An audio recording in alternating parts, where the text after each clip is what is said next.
everyone, to another episode of West Coast Big Ten. My camera's a little bit better this week. I got to switch to, I think it's my Wi-Fi. But got my partner Wayne Cook here. Wayne, welcome.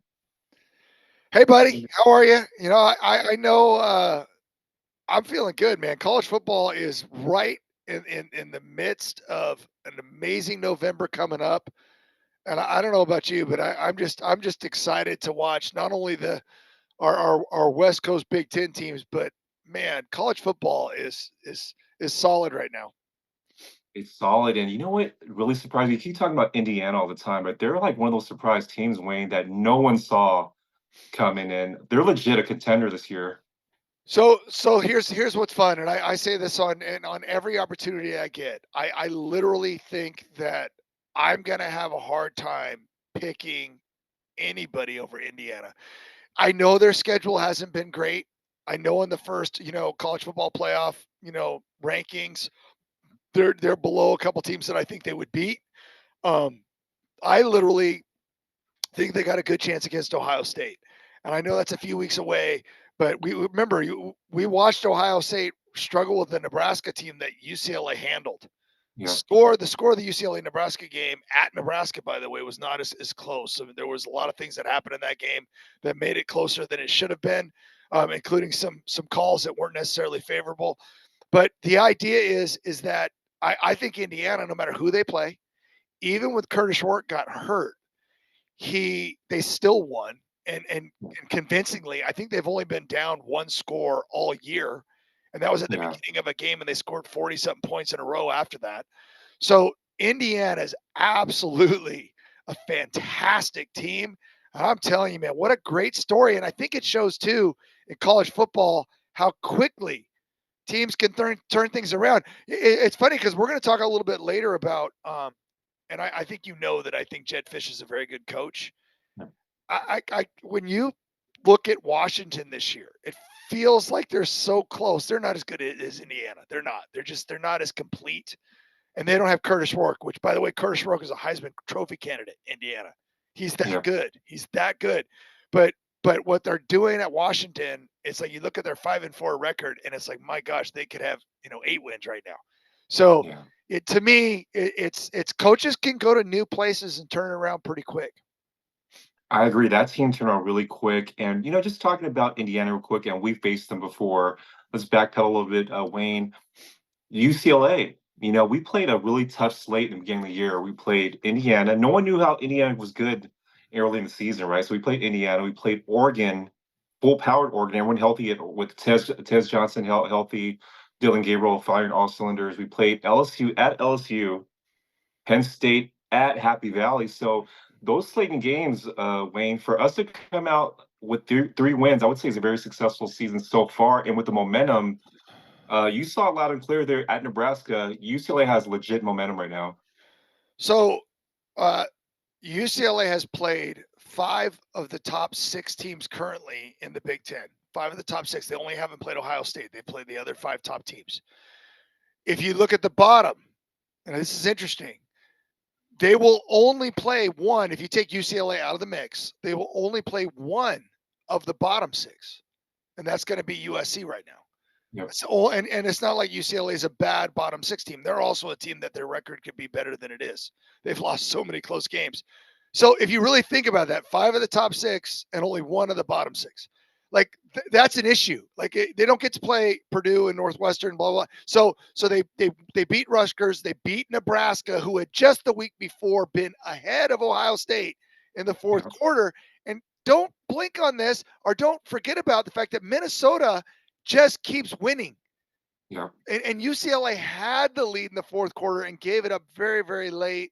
That's one that I think UCLA, the football team, and that I know they're not thinking about it because that's in the past, but us fans are.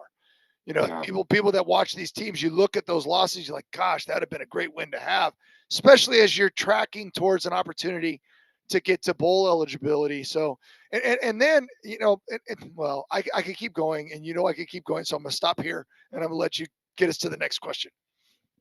So no, I'm glad you brought that up, Wayne. Had we had an easier schedule, like we talked about that week before, like Washington, I think honestly, this Bruins team would be probably a 1 or 2 loss team, but it's okay though. I mean, the momentum that we got right now, we're seeing Ethan open up a little bit. The lanes are opening. The blocking is getting much better, and the defense. I think what's holding the Bruins back and what Coach Foster was talking about was the discipline. They're limiting the penalties. You're seeing less of that on the PIs, defensive holdings. They're not shooting themselves in the foot, as you would say. It was a really complete game, Anthony. I mean, the penalties kept them in it. The Femi 15-yarder in the first half led to their points. Mhm. Dylan Raiola threw a duck that KJ Wallace probably intercepts 9 out of 10 times. I think he Yeah, got a little tangled backpedaling. I was like literally 8 feet away from that throw, and I first of all I was like, "Wow, that's a terrible pass." It's going to yeah, be intercepted. The next thing you know, the receiver's diving and making a great play. And so two things happened on that drive that led to them scoring, as opposed to punting, where we were hot early, where we're either going to go yeah, down and score a field goal or a touchdown to make it 20-0 or at least 16-0.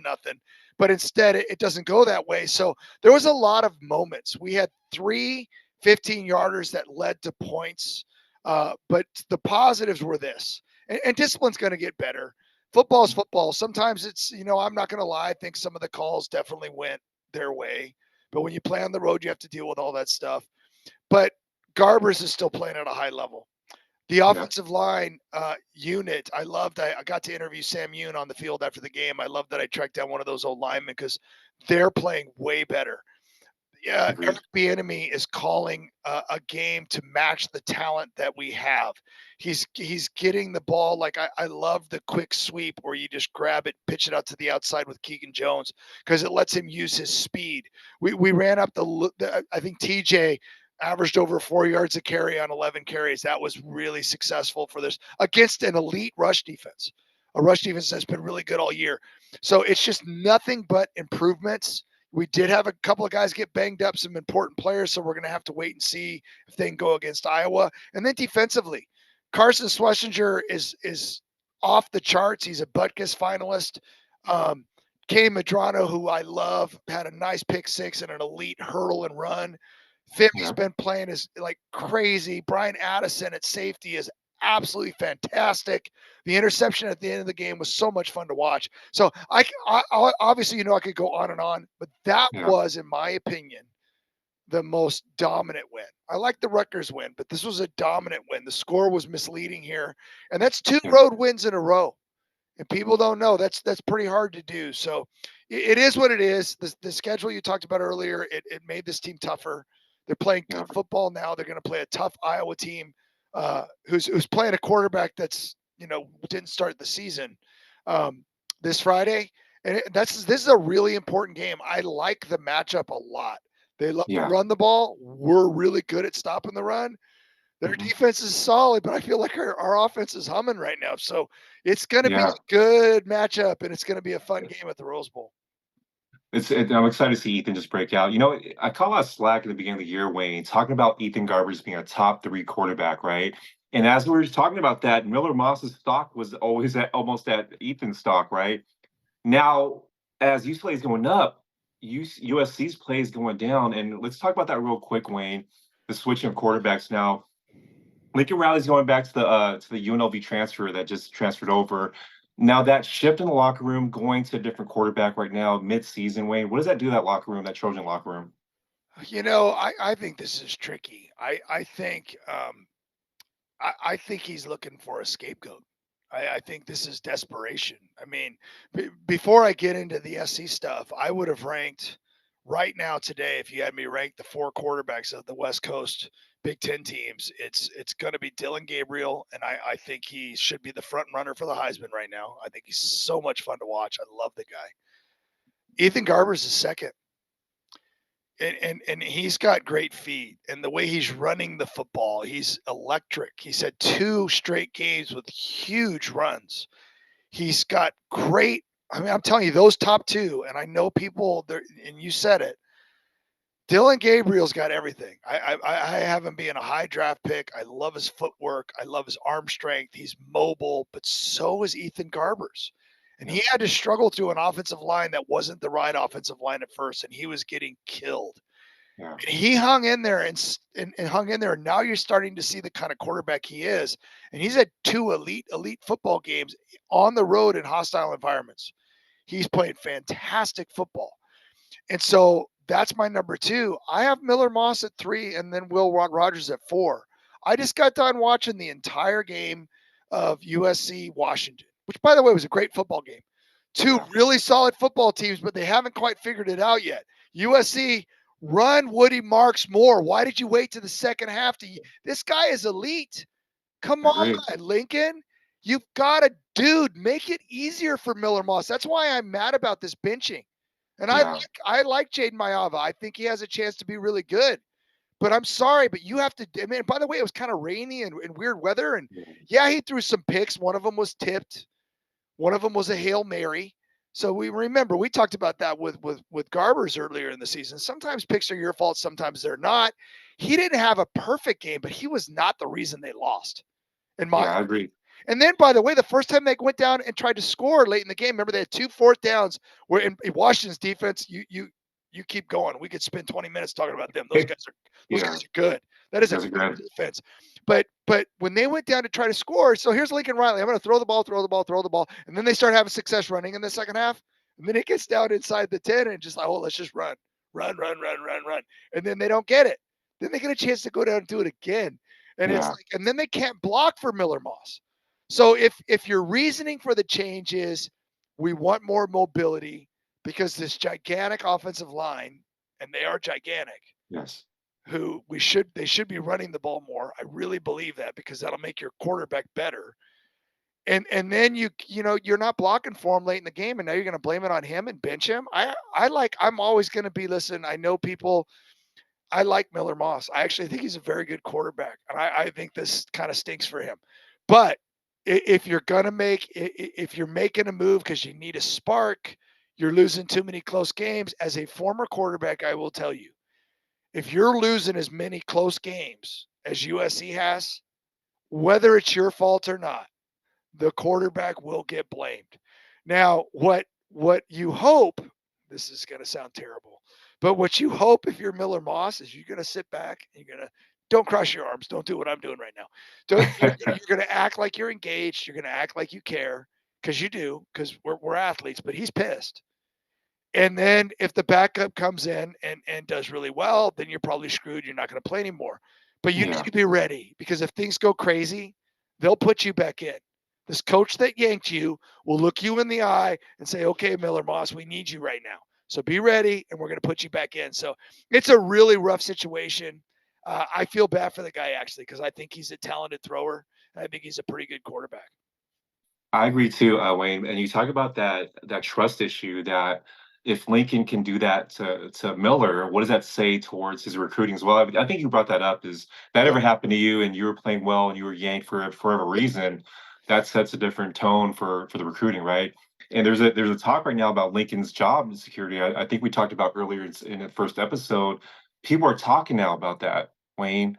Is he the right fit at USC? So we'll see at the end of the year, but for Just now, good. just to end this thought, and again, you know, it's easy for any of us that sit on podcasts and radio shows, and we're on the sidelines when other people are playing. But you have to own it. Like even when Chip Kelly was at UCLA, and I stuck up for Chip Kelly a lot because I actually had a great relationship with Chip, and I thought that he brought a lot of really cool things to UCLA. I loved our run game. He brought in some talent. We sent a ton of guys to the NFL. He brought in some really good players in the transfer portal. Yeah. But man, there were games like Arizona State against Dillingham last year where I'm going, what the heck are we doing? How can we not figure this out? There were times where like, are we really gonna every single time it's fourth and short or third and short, we're just gonna run up to the line and then run it right up the middle and not get it. Everybody in America knows exactly what we're gonna run. So even though 90% of the time I was like, that's great, you still have to acknowledge from time to time that listen, you're not calling a good game. I just pointed out, like Lincoln, I don't know if you're paying attention, but Woody Marks is elite. He's Yeah. elite. There were two elite running backs in that game because I think Jonah Coleman is elite too. These two guys are absolute guys. They can move. They can run through tackles. They've got vision. You got to use them. I know you're brilliant minds, both of you. Use those guys. They will help you win football games. The running backs still matter in football. So I'm with you. I watched that game and I'm going. I'm questioning the play calling at times, and they've got to figure that out because two people get blamed when games are close. Anthony, coaches and quarterbacks. We're always the first two to get blamed. So they've got to figure it out. And this is maybe what Lincoln's saying is, listen, I'm going to play this other guy, and we're gonna see if he can lead us to some victories. So it may be a brilliant call and it may save his job, but Yeah. it may make things worse. So it'll be interesting to see that Bruin matchup at the Rose Bowl this coming November. So with that said, talk about Dylan Gabriel, our top tier quarterback here in the Big Ten. Yep. Dylan not only looks good, Wayne, but he's dissecting defenses, taking his time, by the way, throwing his back foot sometimes and making crazy plays. Talk about, can they actually hold that momentum on towards the end of the year, going towards the playoffs? There's some other teams out there, like I said, if they ever to play at Indiana or someone high caliber with a hot offense, they got to go score for score, Wayne. So how they do that at that elite level? Oregon's a different animal. This is the team that showed up to the Big Ten with the most complete team. You know, Washington had lost their coach. They lost some players. You know, USC just, it went from Caleb Williams to, and also really struggled down the stretch last year. UCLA lost their coach and, and had a bunch of changes and lost some really good players, especially on the defensive side of the ball. So Oregon was kind of like the one that was equipped. They not only went from having Bo Nix, who is starting in the NFL for Denver, to just going, oh, we're going to replace Bo Nix with a guy that's maybe not as fast, but is a better thrower. And I know that's hard to say because Bo Nix was a really good thrower last year. And we're going to bring in Dylan Gabriel. Okay. Not to mention they have elite receivers. They have a great running back. They're good up front on both sides of the ball. Like literally Oregon, when you watch them and you try to find their weakness, we'll keep trying because they don't really have one. They're good just about everywhere.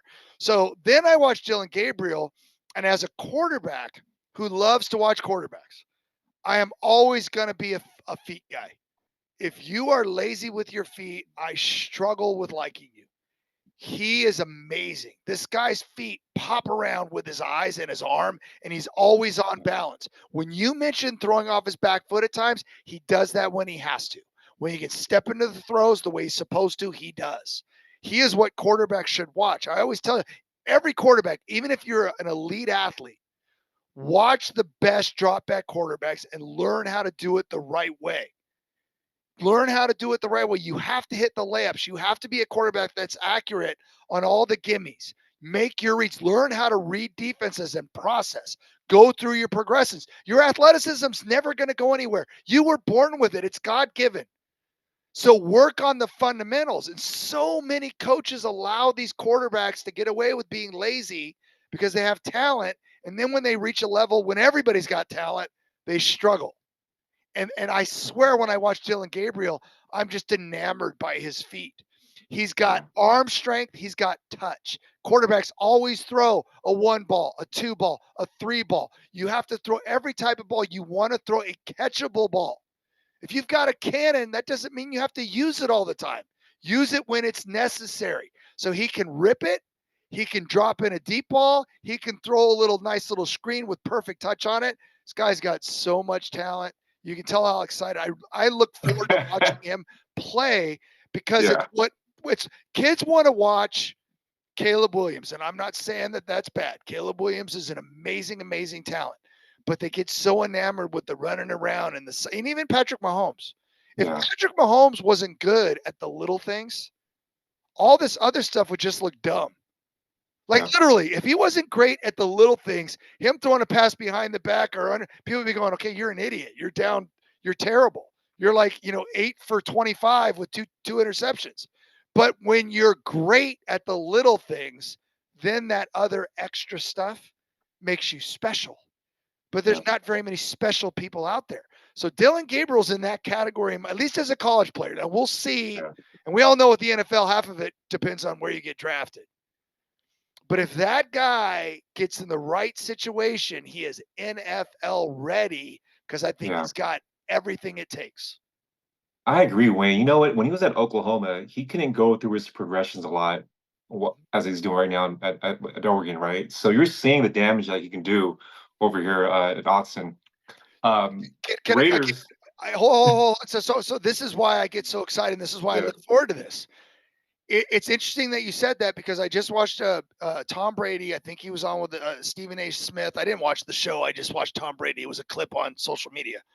And he's talking about how we're failing our quarterbacks right now because when he was in school, he had to go through the process of being fifth string, working his way up to third string, working his way up to starter. He was with a program where he was coached hard.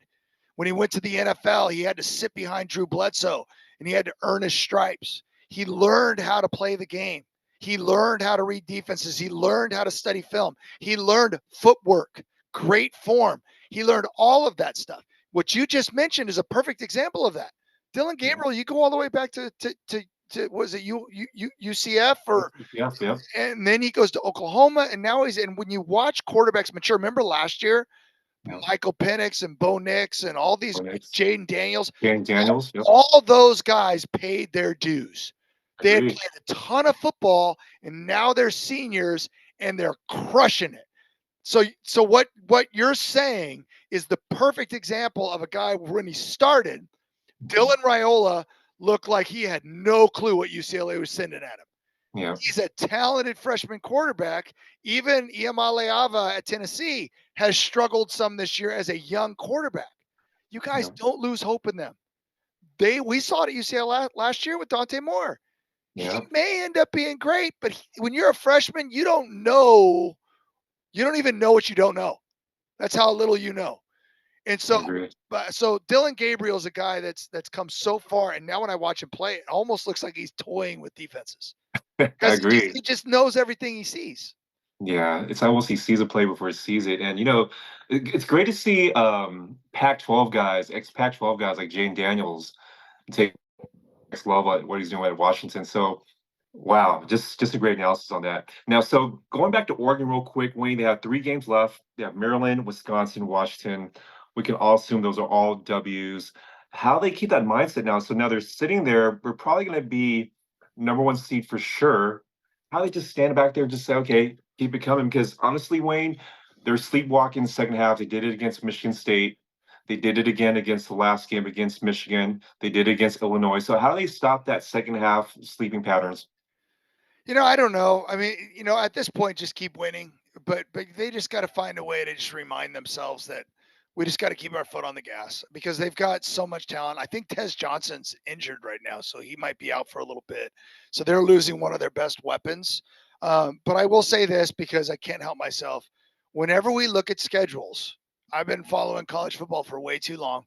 I was raised by a coach. My dad played football for the University of Arizona. He was my high school coach. Whenever anybody says, oh, they should win these games, I always get a little anxious. So they have to play at Wisconsin. And should they beat Wisconsin? Yes. But is playing at Wisconsin going to be difficult? Luke Fickell's a very good coach. So just make sure you show up for that one. And then Washington is a team. Remember, Washington plays Penn State this week, I Yeah. believe. Isn't that who they're playing?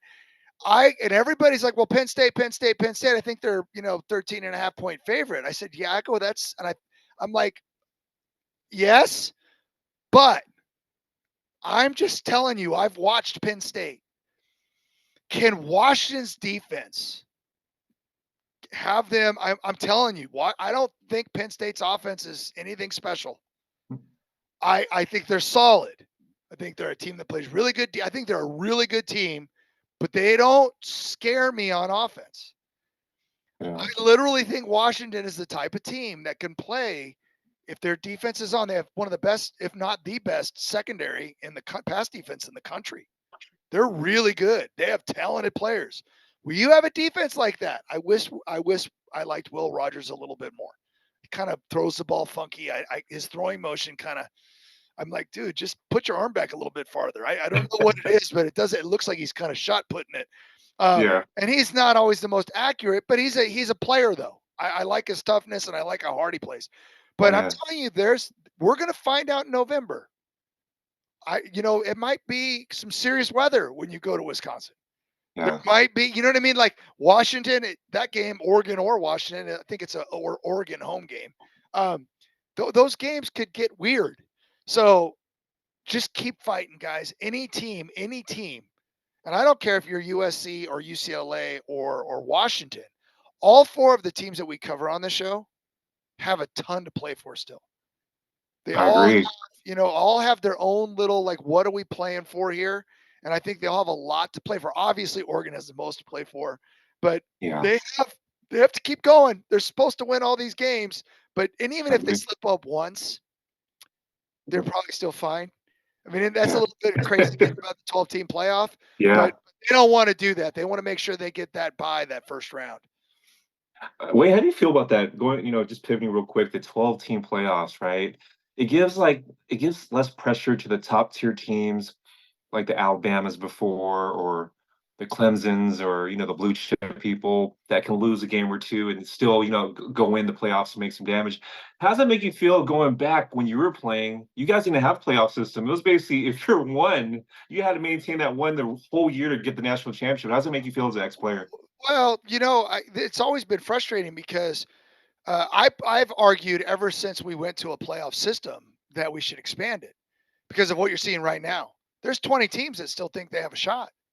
You're going in November, and there's fan bases across the country, including places like Boise State and BYU. Like there's fan bases across, and even Ole Miss with 2 losses is still got a fighting chance of getting into the playoffs. Like they have Yeah. a big game this weekend against Georgia, but there's a lot of teams where their fan base is like, I'm so tired of hearing about Alabama and Georgia and Ohio State. And a few years back it was Clemson. Now they've dropped down a little bit. And pick your other team. It was Washington or Michigan or whatever. But it was kind of the same teams. And then every once in a while we get Notre Dame, Washington, Michigan, but it was all kind of always the same teams. Now we have a lot more teams in the mix, and I'm not a huge fan of how many times people transfer, and the NIL I think should be tightened up a little bit, and we can talk about that till we're blue in the face. But that's led to parity. These teams aren't able to hold on to like second and third string quarterbacks sometimes that are big time recruits aren't going to stay. So there's a little bit less depth at some of these elite programs. So crazy things can happen. So I love the expansion of the playoffs. To go back to my time, like when I played, our goal every year was playing the Rose Bowl, win the Pac-10, play in the Rose Bowl. And so when we played my junior year, we were 6-2 in conference. And again, people are like, well, that's not very good. Well, it was a different world back then. Nobody went undefeated. Like nobody did. We were 6-2. SC was 6-2. Arizona was 6-2. And the top, I think, 4 or 5 teams were like Washington was right below us. We beat Arizona. We beat Washington. We beat USC. We beat all those teams, and since we had the same record, we go. The tiebreaker was we beat you head to head, so we go. And if anybody says, "Well, you guys tied, you shared a champ," bull crap. We shared a championship. We beat you on the field. Like that's how it works. So, Yeah. but that was different. And then when you went to a bowl game, and I don't know if you know this. So when my dad played for Arizona back in the 1960s, there were 5 bowl games. That's it. In my dad's junior year, a lot like my junior year, it's weird how our paths are similar, was his best team. My dad was a team captain. I was a team captain. And they got invited to one of the big bowls. And this was before Arizona was in a conference. They were like independent back then. They had to decline it because they didn't have the money to travel to the bowl. So the school turned it down. When I played, catch this, there were 16 bowls. That's it. So when people went to bowl games, like people from my generation are like, you go to a bowl game, that's like a huge honor. Like we Yeah. played in 2. We played in a Sun Bowl, or back then it was called the John Hancock Bowl, and we played in the Rose Bowl. Like I'm proud of those because we were top 20 teams and we were good. So now, we've got 400 million bowls and everybody goes. I mean, sometimes under 500 teams petition because there's not enough teams to fill the bowls. And so they don't mean as much. Now players opt out. It doesn't matter. So the 12-team playoff is a good thing now because now Yeah. we have more games that matter late in the year. So that's going to kind of become, and then the bowls will become the extra stuff that's kind of fun, but the playoffs are what we're going to care about. You can't beat the Rose Bowl with Keith Jackson saying, "Welcome to the Rose Bowl." Right, Man, Wayne? I'm so honored that that guy called. He called my Rose Bowl, and he called some of my games. And I remember I whenever I go back and watch the game with Peyton Manning's first college action as a quarterback at Tennessee was against my team my senior year, and we beat them. Todd Helton and who was a great baseball player and Peyton Manning both played in that game because their starting quarterback got hurt. And Keith Jackson and I think Lynn Swan was on the sidelines, and I don't know if it was Bob Greasy with him, but it's just like that guy saying my name. Yeah. If I ever go back and see Goosebumps. it's cool. It's goosebumps. It's absolutely cool. And the statue's right there at the Rose Bowl too, guys. If you're there at the Rose Bowl, pass by that Keith Jackson statue. He's a legend and gave too much to the game. So with that transition, let's talk about the game this weekend real quick and do some picks. We'll exclude the UCLA game. So let's talk about Penn State and Washington. Penn State played a sloppy but close and aggressive game against Ohio State. To your point, Wayne, when you talked about their offense, they really don't have an elite offense, but they can run the ball as well. So that game, Wayne, it's a 13 and a half spread. I'm actually going to go with Washington taking the points plus the 13 and a half. I actually think they might even outright win that game. Yeah, I don't hate that pick at all, and I think this is a game that it's at Penn State, correct? Yeah, it's at Penn State. That's the only thing because I mean again I was there not that long ago, and I walked away. I always say this: there's only so many stadiums in America where I get the chills multiple times, and that was it. That was one of them this year. That was one of them where I'm just sitting there looking around, going, "This is freaking awesome." And it's a great environment. Washington is, whether people like it or not, people that know college football, this is a football program that's been around and been good for a long time. You go all the way back to the Don James teams, the early 90s when they won a national championship, on through just recently as last year. This is a great program. They're used to playing big games. They've played a ton of big games in their career as recently as last year. So I don't think these players are going to be in awe. I think they're Right. going to go into Penn State, and I'm telling you, I love Washington's defense. I love Jonah Coleman, their running back. I'm a Love big him. fan of Jed Fish. This is going to come down to, and I know it's not just, and I'm going to forget this guy's last name right now. They play Will Rogers and they sprinkle in a little bit of the little guy Williams. I don't know. It might be Williams. They have another quarterback that they bring in sometimes for mixing it up and running around a little bit. But I think if they can figure out a way to run the ball enough, use Will Rogers in play action, and don't be afraid to run the ball, young man. If you can get out and pick up yards with your legs, do it. Yeah. And the defense shows up and plays as good as they've played all year because this is a absolute solid defense.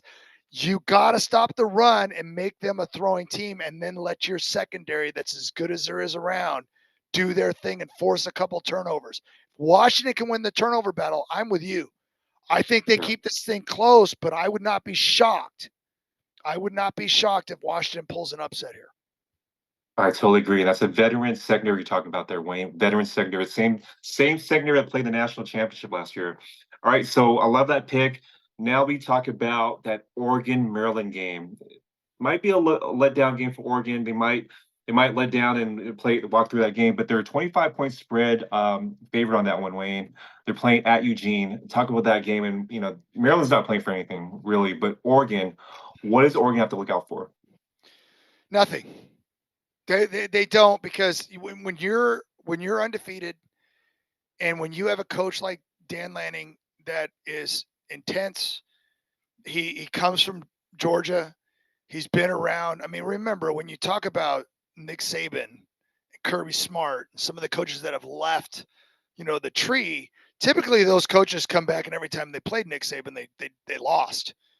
Yeah, Kirby was kind of cut from the same cloth, and he had found a way to beat Nick a few times.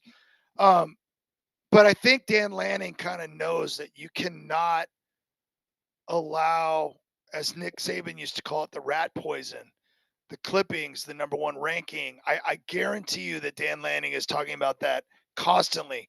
And my favorite example here is when they went and played Purdue. that looked like it was going to be a letdown game, and it was not. It was and I Yeah. produced terrible, but it was a butt whooping. I fully Yeah. expect Oregon to cover. I think I think they'll score a ton of points. I think they're playing to show the world that they're the best team in the country. They have leadership. They have mature players. They have a real disciplinarian as a coach. So I think they show up. And by the way, when you play at Eugene, you better show up because that crowd is too awesome not to show up for. That's another place that I'm not going to lie. I get the chills whenever I go there too. Whenever they play shout at the third quarter, at the end of the third quarter, I lose my mind. So like it's awesome. I just kind of look around with a dumb look on my face and I just and take it all in. So I have a feeling that this is going to be a huge Oregon win, and they're just going to keep rolling. Yeah. I agree. I think it's gonna be a 48-10 type of game. They're gonna add to I just think that they're going to add to Dylan Gabriel's Heisman campaign. They're going to show his real. It's going to be not prime time. It's going to be a game where the voters for the Heisman are going to take a look at that game and say, "This is our guy for the Heisman this year." So I agree with you. At 48-10 of that game, and finally, the game we're going to be at this Friday, Wayne, Iowa 6-3. They just beat convincingly Wisconsin 42-10. They come in the Rose Bowl. They play our team. Uh, what to look out for that Iowa team, Wayne? Yeah, Caleb Johnson. He's an elite running back, and this is what's cool. I love the matchup of this game because UCLA's rush defense has been very good all year. We know that McNamara's hurt. The quarterback, and I'm spacing on his brain right now, is more of a mobile guy. He doesn't throw much. He threw for like 93 yards last week, and they won. But he's an athlete. So UCLA, and this is what I love about it. We haven't played. UCLA has not played a ton of mobile quarterbacks that run around a lot this year. And so I'm like, we have like the perfect set of linebackers for a mobile quarterback. Every one of them runs like a freaking deer.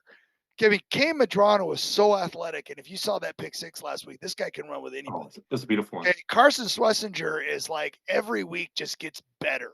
You look up and you're like, dude, he's got cheat codes. The guy's like, he's it's like, how did he He's get there so everywhere. fast? He's everywhere. Yeah. Okay. So I mean, Ale Cajo is an absolute athlete. Woods, number 17, is an athlete. Like Yes. we've got guys that Femi is an athlete. I know he's playing edge rush now, but man, he can run. And he can fake like he's rushing and drop back into pass coverage, which sometimes messes with quarterbacks' heads. So, and especially a quarterback, more of a runner. Remember, when they throw, you want to force them into mistakes. They were able to do that with Dylan Raiola, but if we want to spy this running back, excuse me, the quarterback, if we want to spy him, we got guys. We had Carl Jones last year, but we got Kane. We got Yeah. any. I mean, Kane can run with anybody. He can spy with the best of them. So, like for me, I love this matchup. It's a running team, but now don't underestimate Iowa. Okay, this is a program that's had the same coach for 800 years. They don't have to have a good offense to win football games. Their offense is a little bit better this year, but still nothing spectacular. The running back is elite, all American type player. Yeah. So stop the run. Then you look at the other side and keep your guy Garbers on a heater. Now we got to find out if Mayava's okay. I know he left the game against Nebraska, and this guy is an awesome tight end. He's playing great football right now. We know Logan Loya kind of tweaked his ankle a little bit. I think it was his ankle. I don't, but it was he was okay, but it wasn't great. He's been fantastic all year. J Mike got banged up, so like we're now is a deep position. Um, uh, Mataval is who I meant earlier. Maliki Mataval. Yeah. I meant to say that. I was thinking of the quarterback from UNLV. Maliki Mataval is one of my favorite players on the team, and we're not sure if he's going to be able to go or not. I don't know if guys are had concussions or what, but he's a really good player that Garbs loves to throw to. But we still got a ton of weapons. Bryce Pierre's done some good things. Peterson's done some good things. Keegan Jones and the running backs, Jalen Berger and TJ have done some good things. So, even if we're down a few players, I think we have the depth at the skill positions. The key to this game, just like every other games we've been playing, that offensive line. Yeah. Iowa's always going to play good defense. They're even when they're a little bit worse than they've been, I don't think they're quite as good as they were last year, they're still good. They're still really, really good. They always have good secondary. They can always force turnovers. They're good at getting interceptions. So, like, this is a team that we got to block. And Garbers has got to keep just getting all this talent the ball. And if we can protect him, we both agree he's a top tier quarterback. He really is. NFL scouts, please don't sleep on Ethan Garbers. He's got everything you want. He's got arm strength, quick release. He reads defenses well. He throws the ball on time. He threw a pass to Maeva. Holy cow. Wow. Mataval. Remember, everybody, I teach 8th graders. That's my day job. So I'm doing this. I'm really not looking at anything. Like most people cheat and they're looking at I'm just doing this off the top of my head. Maliki Mataval. He threw a pass to him. Don't feel bad, Wayne. I misspelled his name at the EA Sports event. I didn't know his name that day, so don't feel bad. Maliki, forgive me. Maliki comes out of his break, and he turns, and we always say quarterbacks, the ball should be halfway there when the guy turns his head. That's an on-time throw. Garber sometimes throws it before on time. Like he comes around and the ball was at his ear, and I don't know how Mataval caught it, but it was an awesome catch. It was awesome. But I look at Garbers and I go, that's how you do it. Most quarterbacks, even quarterbacks in the NFL, they literally wait till guys are open and try to throw it. Troy Aikman just talked about this last week on one of his broadcasts.